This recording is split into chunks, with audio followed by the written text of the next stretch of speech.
In this exercise tutorial, I'm going to be quickly showing you how to safely do a seated bicep curl. So firstly, I'm sat here on a bench.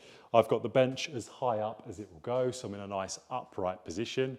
And what I'm going to do firstly is bring my feet together. Now this is a really important cue for those of you that are doing the bicep curl, because when you grab the bicep curl and you have the dumbbells in this position, if I have my feet really wide, I'm actually going to knock into my knees. So to bring the knees out of the way, I've got my feet together. I bring my shoulders back, my shoulder blades together. And from here, I'm now going to raise up under control and slowly back down to my start position. So I'm going from a completely straight elbow position to bent as far as I can go. Whilst trying to keep my body nice and upright, I'm not swinging backwards and forwards. My lower back, mid and upper back are all in contact with the bench at all times during the movement.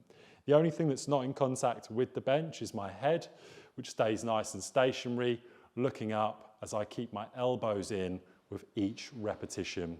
Once you've done your reps, make sure that you lower the weight down under control, and that would be how to do a seated bicep curl.